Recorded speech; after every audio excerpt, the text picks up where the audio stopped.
This week, today's homeowner is going to the dogs. Seriously, we're digging into what it takes to make your home more friendly for your pets and your pets more friendly to your home.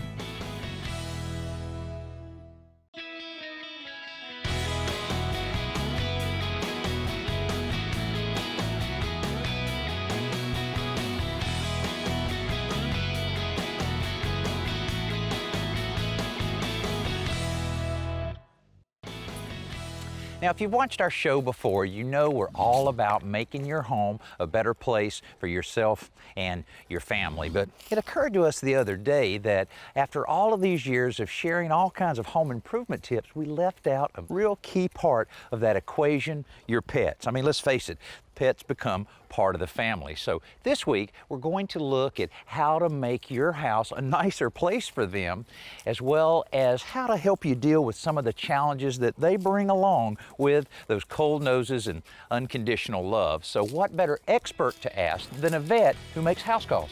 Dr. Mark Calichio is a veterinarian who brings his practice to his patients, literally. With his mobile clinic, Mark is able to treat animals where they are so they don't have to leave home to get medical care. What are some things that homeowners really need to be aware of in order to safeguard the pets?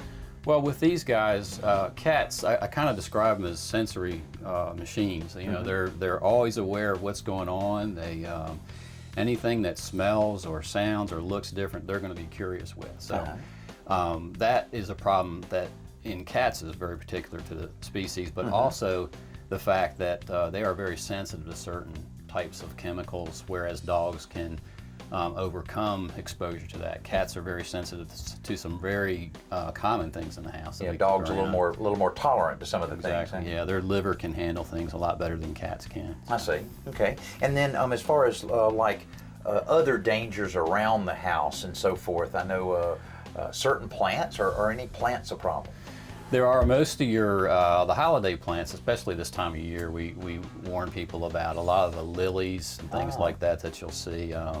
Around Easter you see them, but as well as Christmas time, the holly, mistletoe, those kind of things can be toxic to them. And we just try and tell people to keep them out of reach, just like children, you know, where the cats don't have exposure to them. But those kind of things going along with the holidays, Christmas tree water. A lot of people will put aspirin in the water, and aspirin is very toxic to these guys. They cannot get it very regularly. It will affect their liver and their red blood cells, so we try and keep them away from things like that. Oh, I see. That's pretty cool. Now, what about with your service? Do you deal with larger animals? No, I don't. Actually, I just do cats and dogs and avians, so parrots and that kind of thing. Oh, I see. Well, I guess you could still use this on the weekends for camping, huh? We have. We actually, my wife and I camped out in the 9th Ward after Hurricane Katrina and stayed a week over there and did some surgery, and then we actually did camp out in this, so it does work as a camper. Now, aside from the dangers to your pets, there are the common annoyances to both of you, and topping that list are fleas, and that's especially a problem if you have carpeting. But if you do have fleas, here's some things to keep in mind. Fleas' life cycle, 2 to 3 weeks long, and most of the products that treat them will treat either the eggs or the adult fleas, not both. So plan on treating for the good 2 to 3 weeks. When you vacuum, vacuum frequently, vacuum thoroughly, and that includes any pet bedding and furniture. And make sure you throw away that vacuum cleaner bag each time. Here's a little tip for you though. Some people have done this and I like it. Add flea powder to the bag before you put it in the vacuum cleaner. That gives those fleas a very rude welcome. Good boy. Good boy. Unfortunately, pets also bring along some unpleasant odors from time to time. So this week, Joe has a simple solution to spread fresh air throughout the house. To keep your heating and air conditioning system running efficiently, it's important to replace the filter on a regular basis. That usually means every 2 to 3 months. So first you need to remove and discard the old dirty filter. But before you install the new filter, this is a great time to eliminate any stale or musty odors. And we're going to do that with vanilla extract. What you do is just pop it open, and you just want to dribble a little bit on the filter. You want to get it on the entire filter, top and bottom. You don't want to saturate it, but you want to get a good amount. I mean, in total, it's probably no more than about 1/8 of a teaspoon, but something like that's probably enough, at least to start. Okay, now just install the new filter as you ordinarily would. Now what's going to happen is, once the system kicks on, it's going to blow that sweet smell throughout the house because it's going to be sucking in air here and distributing it in every room. Now in this case we used vanilla extract. You can also use lemon, orange, or even almond extract. And the bottle I have here only costs like $3 or $4, and it's enough to last the entire year. Visit. All right. This week we're looking at several different ways to make your home a little more friendly for our four-legged family members. Now, if you have a dog that likes to get outside, and most of them do love the outdoors, you're going to be challenged with how to keep them at home. And one of the things that real popular is to, of course, put up fencing and all, but if you have a dog like Buddy, might like to try to dig out like he's done several times here. But the real area that the dogs love to dig out under is right under a gate, because they'll see just a little bit of daylight. That's all they need to encourage them to go ahead and explore a little bit. So what I've done is I bought a simple landscape timber. They're very inexpensive, and a few galvanized deck screws, dug a little trench here, and then all I have to do is put it right in place. And you want it to be low enough under there. And of course, all you have to do then is take the deck screw, keep it in place, because otherwise they may even try to dig this out. There we go, that should work great in keeping Buddy from digging out and making an escape. But what if you don't have a fence? Jim Bolin is a homeowner who chose an electronic containment system rather than build a fence to keep his dogs at home. Well, Jim, I know you did the installation of the system yourself. How hard was the installation? What about the training process for the dogs? You know, it was really easy. We dug a trench about 3 to 4 inches deep, put the wire in, mounted the transmitter. Once we got all that done, training the dogs was pretty easy as well. We took them out on a leash. There's some flags that come in the kit, so we put the flags up along the perimeter about every 10 feet or so. And the rest of it was just taking them out on a leash, like I said, and introducing them to the flag line. Once we got that done, once they approach the flags, they get a little audible chirp from the collar. I see. They learn that there's something in the ground there. Oh, I got you. And then eventually they will progress and get a little electric shock sooner or later. Or they'll see something they want to chase, a cat or a squirrel or some other dog, Exactly. and they'll forget it, I guess. They'll forget it. But they get a quick reminder, and then they're back in the yard. So it's a pretty reliable system. Well, now people might misunderstand an electronic pet containment system like that as being kind of cruel, because it provides a little bit of a shock to the animals and everything. But it's not as cruel as somebody might think, is it? No, they do get shocked eventually, but once they learn where the containment is, right, they come up to it, they hear the audible alarm, then they don't go any further. Yeah. Well, you can sure see the advantage, because I know your property line's up here somewhere, but being able to have this all wide open just is a lot better feel to it and a lot better situation. But I guess the Sprinkle and Sandy figured it out pretty quick in terms of exactly where that property line is. Yeah, they did. They're pretty smart, and even they do have a system for what they call I can't remember the exact term, but the more stubborn animals. Yeah, but I didn't need that for mine. And so they're adhering to it fairly well then, I guess. They are. I guess it only takes a couple times, like anything, there before you start realizing you don't need to go any further than that. So I can see it much better than when you have such a nice place like this, instead of having fencing everywhere, which would be a lot more expensive than what you dealt with. Yeah, and like you said, we wanted to keep it open, so it was a good solution for us. As Alan is finding out from homeowner Liz Lemieux, sometimes letting pets out is as big a problem as keeping them in. Well, the precise problem is I have so many animals that I've become the door opener for all the animals. I never can sit down or get things done because they always want to go outside or come back in. So I'm just having a difficult time getting them happy. Pet door. I don't think I can do one. Why not? Well, because I have a door up here that is a half French door, and then I have a double French doors downstairs. Oh, no slider? No. Okay. Well, you've got the 6-foot windows. I have been doing a little bit of research on this, and believe it or not, you can actually put a pet door in a window. Really? With a sash you can. What we're going to do, we just raise it up, put the door in, put the sash back down, lock it in place, and they've got access in and out. So I think that will solve that problem for you.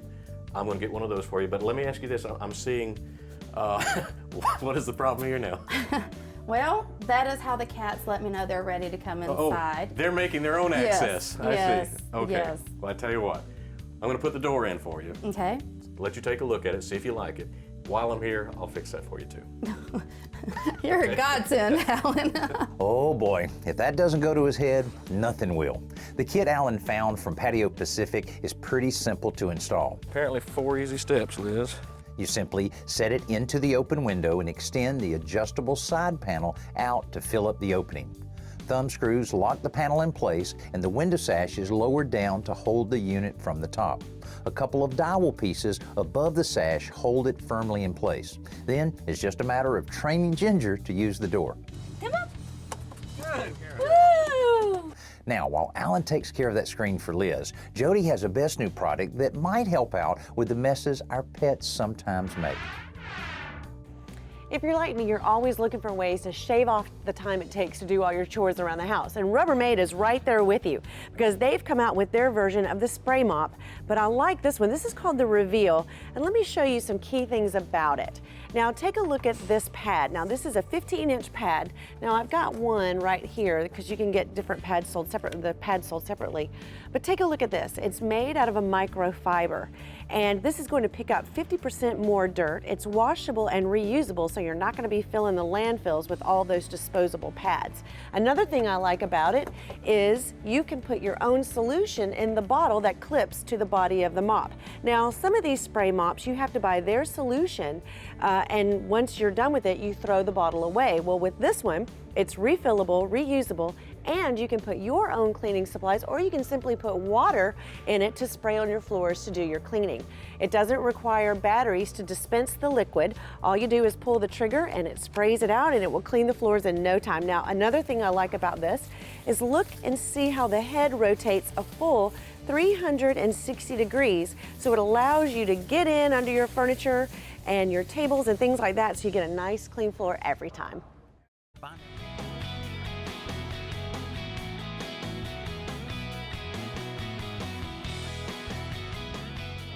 This week we're looking at pets in your home and ways to keep the pets nice and safe and to create a pleasant environment for them. But let's face it, these guys can be pretty hard on your home from time to time. They like to dig, they like to chew, and we won't even talk about any of the accidents that take place inside in the new carpet. But this is Sophie and this is her home, and she's pretty smart. She knows just how to get in and out of the back door here by scratching and getting everybody's attention inside. But you can see the results of that scratching, her little bit of handiwork or paw work, if you will, how the weather stripping has been damaged and a little bit of scratching has taken place. So I went to the home center and bought a replacement piece of weather stripping. That'll be easy to pull the old out and install this, but how do we keep this kind of damage from happening again? Well, I also picked up a piece of lattice molding that's solid vinyl, so it's colored all the way through. So once I replace the vinyl, the weather stripping, then I'll position this over that with a little bit of space in it. That way, if she scratches on it, you won't even know it. The torn weather strip peels out easily and the new one fits snugly into the same groove. I'm positioning the lattice so that it covers most of the foam strip but doesn't stop the door from latching. Finishing nails every foot or so hold it securely in place, and a little spackling covers the nail heads. But dogs like Sophie aren't the only ones who get into trouble with their claws. You didn't tell me they were carving a totem pole. This is extreme. Well, there's 2 of them, and they have to do it a couple of times a day. Well, that's going to be a bit of a challenge. And this is Rocket, right? This is Rocket. She does her share. Rocket, I'm going to let you down for a little bit. Don't carve anything else out. You told me that besides this, there was one other. Good gosh! I mean, I can't get over this. This is crazy. You told me there was another place. Is it this bad? No, it's not that bad. That one spares my furniture. This is just an occasional scratch. Oh, okay. Oh, yeah, I see it right here. That's not too bad. Well, I have an idea. You know, when you told me about this, of course, I wasn't expecting that, but I noticed on the wall over here, you've got one of the little lucite strips. We do, and that one's a little thin. I was afraid it wouldn't protect something this thick. And you're correct. That's about 3/4 of an inch, but they make a wider one, which I brought with me, and I was going to dry fit it just to see. Well, what do you think? Because see that now that covers well. Wow, that's perfect. So this will work here. Cabinet's a different situation. I think it will work on the cabinet, but gonna have to repair it first. Right. All right. After he measures the area, Alan marks the lucite strip accordingly and cuts it to length. The strip is nailed up with small spiral shank nails through pre-drilled holes in the lucite. I don't know if you can see it, but when you drive these in, because they're spiral shank, they actually spin as you tap them in. This should discourage bad behavior, but what about encouraging the good? Come on, let's see what we can do in here. This is my friend's daughter, Joy, and her cat, Precious. And Precious loves to come in your room, I understand, loves to look out the window, but there's a little problem there. Tell us about it. Well, when Precious jumps up on the ledge, she kind of falls off. She has nowhere to lay because it's a little space. Oh, okay. Well, I heard about that, and what I figured we could do very easily is remove this windowsill, I brought a shelf board with me, and that way we can replace it with that, and then Precious will have about this much room to enjoy the great outdoors. The first step is removing the old seal, and you want to do this carefully so that you don't damage the surrounding surfaces. Once the old nails are removed, we'll mark the new shelf board in place so that it can be notched to fit into the window opening. All right, let's see. You can go ahead and put your glasses on there, and then I'll just get you to kind of hold that a little bit. We're using a solid wood shelf board instead of MDF or melamine because windowsills are prone to get wet. Then it's just a matter of putting it into position beneath the window and securing it with a few finishing nails. A little putty over the nail holes and some caulk around the edges, and we're ready to test it. While Precious checks out her new perch, let's do some thinking green. I've talked about some of the things that you can make with milk jugs, like grain scoops, bird feeders, and piggy banks. But if you really want to make a dent in keeping milk jugs out of the landfill, try using over 28,000 for just one project. That's about how many it would take to make a fence around your yard. Now, most milk jugs are made from high-density polyethylene. You can tell by this little symbol. It's right on the bottom of the jug. This is the type of plastic used to make some composite fencing materials. And some companies really have this down to an art form. What you wind up with is a fence that looks and feels like wood, won't rot or decay, and is virtually maintenance-free. So the next time you polish off a gallon of moo juice, make sure you recycle the jug. It may be used to keep the cows in their place.